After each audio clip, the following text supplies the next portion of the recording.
Hello, my name is ZAMORE.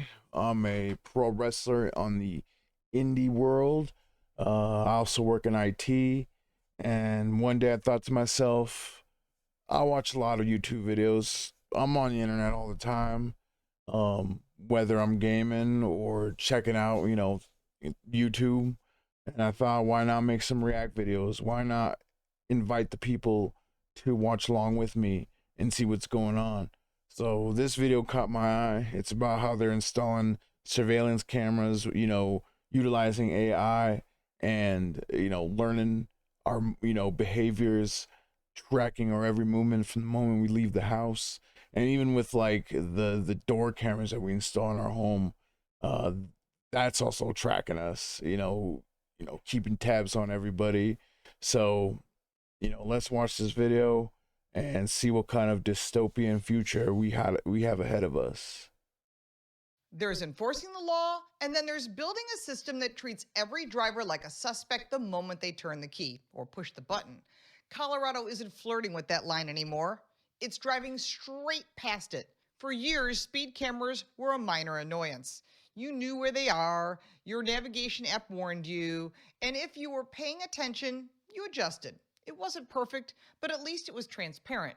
Colorado has now. Yeah, isn't the law like they're supposed to let us know when there is, uh, a camera up ahead, when there is like a speed trap? Isn't there supposed to be signage or some sort of warning? But now they're installing these cameras that are just plastered all over the state and soon all over the country, and without warning they're just recording everything and can ticket us and send the ticket to your home. The, I don't know, but I also thought that like when you get a ticket, an officer is supposed to physically hand it to you, kind of like you got to get served, served a ticket for it to be uh, legal. But I don't know too much about the law. That's just what I heard. But I'm sure they're, with these cameras, it's probably illegal that they can do that, which makes me also realize that it's not about, speeding or safety or anything like that. It's about generating revenue. So, well, Scrap that model in favor of something far more aggressive and far more accountable. The state's new automated vehicle identification system, known as AVIS, don't just clock your speed at a single point. They track your vehicle across multiple cameras, calculate your average speed over distance, and automatically issue you a ticket if you're 10 miles an hour per hour or more over the limit. No warning, no discretion, no human judgment, just a system quietly watching and calculating and penalizing, sort of like the movie 1984. yeah, that's what I was thinking. Like living in an ultra surveillance world, similar to what China has implemented, where they keep tabs on you, and if you misbehave, if you do something they don't like, it's gonna lower your credit system to where you can't access certain things, you lose privileges. If these cameras are being set up, I'm pretty sure the next step is implement some sort of a social credit score. Now let's call this what it is, not smarter enforcement, but broader surveillance, because they know where you're going, how fast you're going, and even more, those flat cameras are collecting that data and they're selling it. The rollout followed a 2020. Yeah, because the flock cameras are owned by a private company. It's not even like a state issued thing. It's not a government issued thing. The private company that is going to put up these cameras and sell the data to the highest bidder. And imagine you're somebody that is prone to speeding when there's no cops around, no speed traps. It's gonna learn that, and then I'm pretty sure in the future they're gonna like revoke people's licenses when you've sped too much. Three change in state law, and what started as warnings has quickly turned into active ticketing. One of the newest stretches under the system is Interstate 25 north of Denver, where drivers moving through construction zones are now monitored continuously. It's a construction zone. Slow down. There are Yeah, people there. We get that. But the state says it's about safety. That's where it started. That's the headline. But the fine. is it really about safety? Is it really, or is it about money? Money that the state doesn't even get. tells a whole different story. The penalty is $75 and carries 0 points on your license. That's not an accident. Yep. If this is truly about cracking down on dangerous driving, there would be meaningful consequences tied to your driving record. Instead, this looks like a volume business model, much like they've done in California. Low enough fines to keep people from fighting, high enough frequency to generate serious revenue. And then there's the part that should concern. Yeah, imagine these cameras everywhere, and now they can give you a ticket from anywhere. And I know a lot of people that speed. I speed myself too when I know I can get away with it. Now, imagine that world where you can't get away with it. And the second you cross that line that they determine is speeding, a ticket's automatically, issued to you and sent to your address. How much money are they going to make in the first day of that? It's probably going to be like, hundreds of thousands, if not millions of dollars. Every driver in America. The ticket goes to the registered owner of the vehicle, not necessarily the person who was driving. So you don't even have to be the one driving. If it's your car and you let a family member or friend borrow your car to run to the store and they get a ticket, it's going to you. So this is how you know it's not about safety or anything. It's about generating money. That's where this stops being about traffic enforcement and starts colliding with the Constitution. The burden. Yeah, and I'm sick and tired of, politicians and so-called patriots that, talk about upholding American values, and we got to uphold the Constitution and make America the home of the free. But then they implement things like that. They support things like that constantly take away our freedoms, constantly take us into, like she said, a 1984 world where we can't even recognize America anymore. All of our rights surveilled, all of our freedoms stripped, and we're living under constant watch. How is that America? And how are these people that talk, wear the little American flag pin and preach about how America this, America that, but they're doing these things to push and, pervert what America is supposed to be about. Proof in this country is supposed to be on the state. That's not optional. That's foundational. Yeah. Yet Colorado's system leans on the assumption that if your name is on the registration, you're responsible. Oh my God, that's... Well, I mean, I already don't let anybody drive my car, but if you're somebody that does, you better think twice now. Unless you can prove otherwise, that flips due process on its head. Colorado Revised Statute 42-4-110.5 does not give the state a blank check to assign liability to a vehicle's owner in every situation. In fact, Yeah, but they're hoping that you're not going to fight it, and most people won't. They'll just see the ticket and be like, well, I got to pay it or else I'm going to be in trouble. And they don't think twice and just pay it. And so they're banking on the fact that you're not going to fight it. Explicitly acknowledges that the owner may not have been the driver, and long-standing legal precedent at both the federal and the state level makes it clear that the government must prove its case beyond a reasonable doubt. Yeah, are you really going to go through all the trouble of hiring a lawyer and, getting a lawyer and retainer, going to court, taking time off work to do that, all for a $70 speeding ticket? Like, most people are not going to even bother. Relying on a license plate and a database isn't proof. It's a shortcut. And let's be honest, the system counts on the fact that most people won't push back. Yeah. They'll see the fine, weigh the hassle of fighting it, and just pay up. That's not justice. That's compliance by inconvenience. If you do challenge it, you're stepping into a legal maze that most drivers aren't equipped to navigate. Meanwhile, the state continues issuing tickets at scale, backed by a system that never sleeps, never questions itself, and never exercises judgment. Yeah, and also it makes mistakes. There's already been several incidents of these cameras making mistakes and, saying it's one person, but it's really another person. And I seen one video where a police officer right here in Colorado went to arrest somebody at their house for apparently running a bunch of red lights or something like that. And the lady that answered the door said that couldn't have been me. I wasn't even going down that road that night. Like, there's no way it could be me. And this older officer who doesn't understand how technology works or how AI works thinks that it could do no wrong, that it's incapable of making mistakes, and was calling this lady a liar. And I get it. Officers, police get faced with liars all the time. People, trying to do whatever they can and get out of a ticket.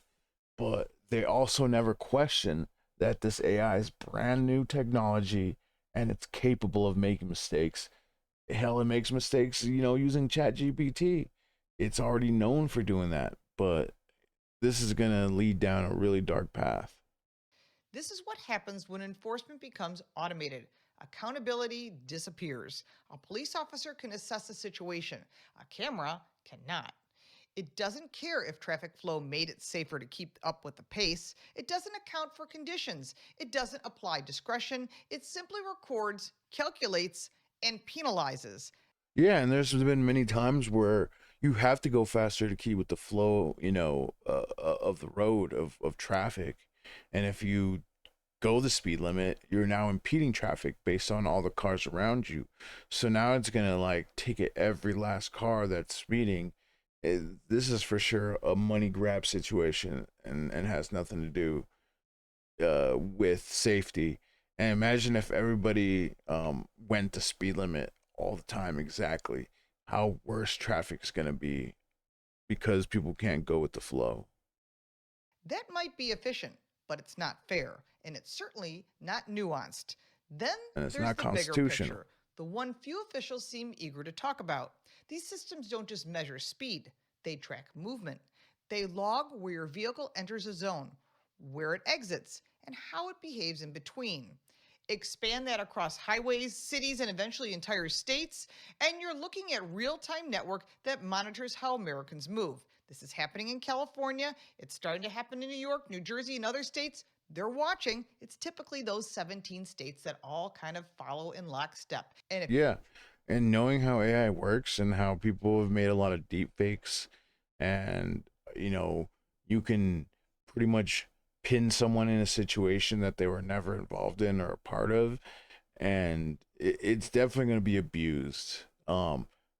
Just like it was abused here, where officers were caught stalking people using these flock cameras. you think it stops at speeding, you haven't been paying Oh, hell attention to how no. quickly technology evolves. Today, it's average speed enforcement. Tomorrow, it could be automated citations for rolling stops, lane usage, or anything else that can be digitized. Add artificial intelligence into the mix, and the potential scope grows exponentially. This isn't science fiction. It's the natural progression of a system that's already in place. And Colorado isn't just testing a traffic tool, it's piloting a framework. Supporters will argue this is all about protecting construction workers, and that's a legitimate concern. No one is arguing against their. It's always about protecting someone. Oh, we're doing it to protect the kids. We're doing it to protect construction workers. We're doing it to protect the students. We're doing it to protect. But where are they when protection actually needs to happen? They're going about this all in the wrong way. Like, all their freaking answers are always the wrong way. They're never actually helping. There's just a cop out to try to, install these cameras to take more rights away. Huge cop out. And they know that who's going to argue against protecting people or protecting something. And so it's the easiest cop out they can do. It's cheap. It's like, and people don't wake up from this. They'll support it. Because it's on their team and that's implementing it, they're going to blindly support it until it happens to them. It works against them. Safety. But safety cannot become the catch all justification for systems that erode fundamental legal protections. You don't preserve public safety by undermining due process. And let's not ignore the tone coming from officials who promote these programs. There's almost a casual acceptance, sometimes even pride, in the idea of consistent monitoring, as if a 24/7 enforcement net is something drivers should simply accept at the cost of modern transportation. Oh, it is what it is. That's just the way the times are these days. You might as well accept it. And they'll probably figure out a way for these systems to not apply to them. Meanwhile, we're the ones that got to live with it. I think not. That's not how this is supposed to work. Government answers to the people, not the other way Yeah. around. Yeah, and since when has that stopped being a thing? People have forgotten that the government is supposed to be there to help the people, to elevate people's lives, to make the people's lives easier and better, and living life with less struggle. People forget that. Instead, they're caught in this divisive red versus blue, and no matter how evil these sides get, they're gonna support their team. And being a wrestler, I know the whole heel and face. When you watch WWE or any pro wrestling, they're out there, they're talking shit with each other. I'm gonna beat your ass, blah blah blah blah. But then when they go behind the curtain, they're best friends. That's how politics is as well. They talk all this shit, but at the end of the day, behind closed doors, they're all friends. They're all scheming together to, line their pockets with money to get more power, and we're going to eat the bill. We're the ones that are going to suffer. And it gets me how people are stuck picking a team and bootlicking these people that don't give a shit about them, and and are constantly taking their rights away, constantly making life hard. And yet millions of people out there pick a team and and blindly follow these people until into hell. And that's where we're headed. Policies like this deserve scrutiny, debate, and when necessary, pushback. Because once a system like this is normalized, it doesn't get scaled back, it expands. Yeah. And, like she said, debate and scrutiny. Nowadays, we live in a world where if you question something, you get treated like you're insane, or like you're a hater, or like, you're the opposite of the team they support. If you're a Republican, you get called a liberal, whatever. If you're a liberal, you get called dirty Republican. And without even, you may have zero affiliation to either, but they use that as weapons. And again, going back to, blindly following these people that don't give a shit about them and will leave them to die on the side of the road any chance they get. Quietly, incrementally, and permanently. And Colorado may frame this as an innovation, but from behind the wheel, it looks a lot more like overreach. And if other states decide to follow this blueprint, and they will, drivers across the country may soon find themselves in the same position, tracked, ticketed, and told to prove their innocence after the fact. That's not better enforcement. That's a fundamental shift in how the rules are applied. Yeah. What happened to innocent till proven guilty? Now we're at guilty till proven innocent. Don't you guys see? Like, they're perverting everything we do, perverting the country, our laws, our freedoms. Everything is being flipped on its head. And, what's going to stop it? It's not like we're going to do anything about it. We're all sedated, stuck to our little tiny world where we have our gadgets and our things that make us happy, and we won't dare to ever combat or question the system. We'll just accept it as if it is what it is. There's nothing we can do. We might as well just live with it until it's too late and there's truly nothing you can do about it. And who are they really serving? If you like this video, give it a like and subscribe for more videos like this, and check out our car review channel, Car Smart. I just stumbled upon this lady. This first time seeing her channel. Car Coach Reports. I think you should check her out, watch her videos. She was really insightful. But thanks, guys. Let me know what you think. This is my first video, my pilot episode. Thumbs up if you liked it. Thumbs down if you hate it. But once again, I'm ZAMORE. We'll see you next time on the next episode of Dragon Ball Z. Peace.